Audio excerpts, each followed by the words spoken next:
de moleque ver o Super-Homem todo destruído assim na capa, aquilo é impactante. Você, quando criança, vê aquilo na capa, você pensa, pô, mataram o Super-Homem? Como assim? Entendeu? Entendeu? Então, assim, como é importante essa questão do quadrinho, como que a gente terminava de ler e ficava pensando assim, por que aconteceu isso? Entendeu? Cara, isso é o que eu te falei. Muitas vezes, tá? A morte de um super-herói pode simplesmente significar assim: a gente precisa alavancar as vendas dessa revista. Sim. A gente, como criança, não. Muitas vezes isso acontece nos quadrinhos. Tanto é que a galera brincava, tipo assim: ah, cara, se morreu, não esquenta, daqui a pouco ele volta. Ah, morreu, daqui a pouco ele volta. Só que teve um período em que a DC falou: quem morrer tá morto. Não vai voltar mais, não.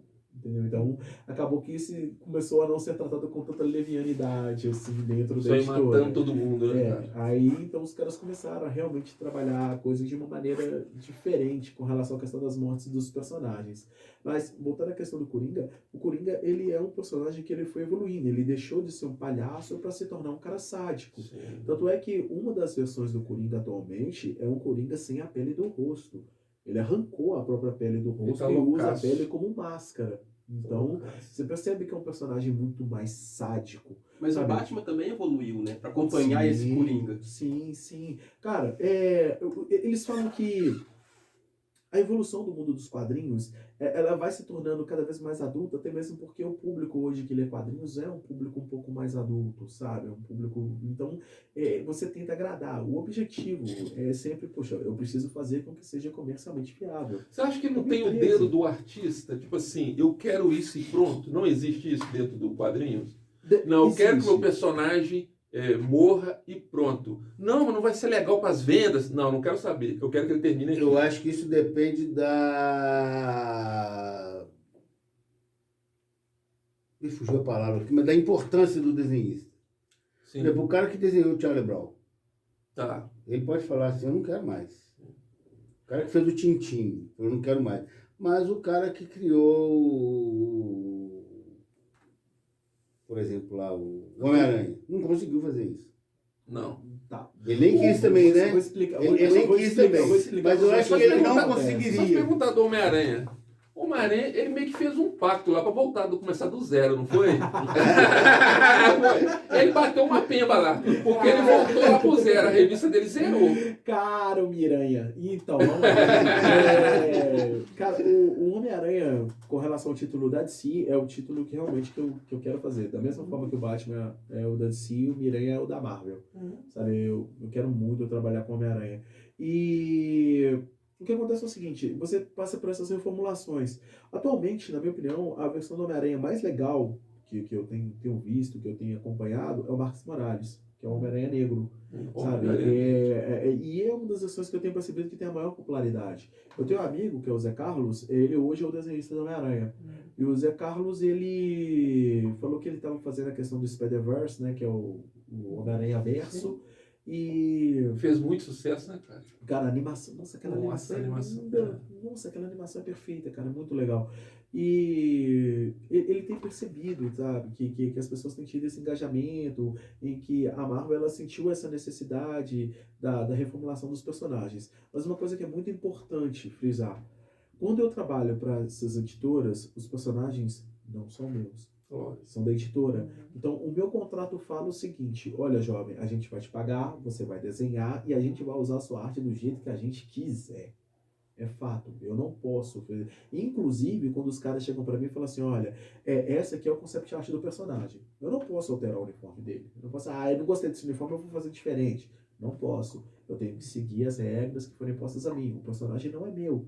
Então, não sou eu que decido que o personagem vive, o personagem morre.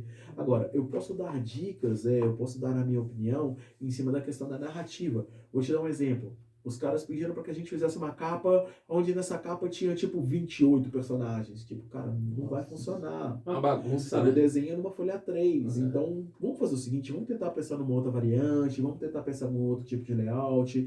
Então, essas dicas, influenciar dessa maneira eu posso. Mas agora, eu, como desenhista, decidir se um personagem vive ou morre, principalmente o personagem americano. Não, sim, eu tô falando no caso, por exemplo, na verdade, seu pai já deu essa explicação, conforme o peso daquela, eu tô falando do cara que criou ali e tal, se ele pode decidir isso. Por exemplo... Sabe? Agora, tem as questões dos direitos autorais. E isso pode acontecer, tá? Por exemplo, eu criei o meu personagem. Eu criei o personagem, então sou eu que mando nele. Igual o Crump. O Crump, ele matou o Freaks the Cat. É Fritz? Fritz the Cat? Acho que é isso mesmo, Fritz the Cat. Ele matou o personagem dele. E o personagem tava, tipo assim, fazendo sucesso. Explica um pouco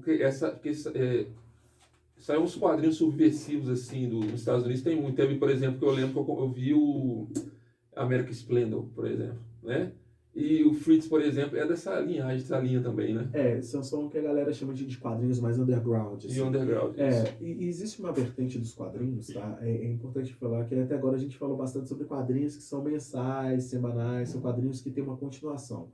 Só que existe uma vertente que se chama graphic novels. Que eu amo graphic novel. Exatamente. Do Coringa, por exemplo, a Charada Mortal, Piada Mortal. Piada Mortal, ele foi uma graphic novel, né? Agora eu te pergunto, o Batman matou ou não matou o Coringa no final? Não matou o Coringa no final. Porque eles não viram um sem o outro. Os dois você viu? Não, porque o Coringa, o Batman também. Sabe o que eu acho interessante no Batman? O personagem o super-herói que eu mais gosto? Ele não supera a morte dos pais dele, mas de jeito nenhum. Em nenhuma vida dele que ele passa, ele supera aquilo. Ele ficou perturbado. E o Coringa é meio que o outro lado dele. Os dois precisam ficar vivos. Os dois... É o alter ego, né? Sim, eles precisam vou um falar do mais outro. perto do microfone aqui para poder falar baixinho. Você já leu a linha Dark Metal do Batman? Ainda não. Já ouviu falar do Batman que ri? Não. Acho que... Quando a gente terminar, senta na internet e joga lá assim, ó, Batman que ri. Aí você vai entender do que eu tô te falando.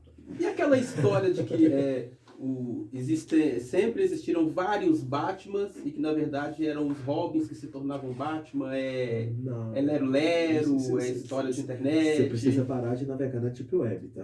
Pra quem não sabe, a Deep Web pra quem não sabe, a Deep Web é uma delícia.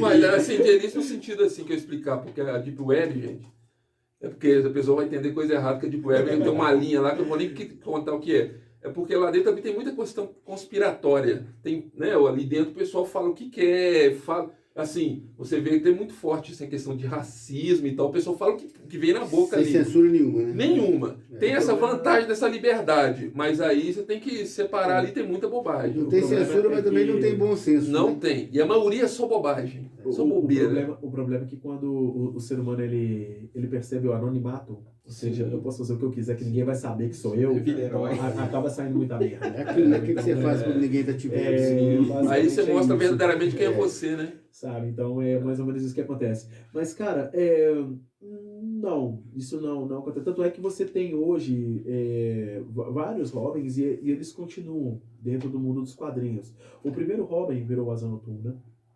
O segundo Robin, que é o Jason Todd, ele morre e depois ele volta como Capuz Vermelho. Hoje ele é o atual Capuz Vermelho. Você tem o terceiro Robin, Cara, que é o morreu, Tim Drake, que é o Red Robin. Eu disse, cara, morte dos quadrinhos, nem sempre é o fim. Nem sempre é o fim.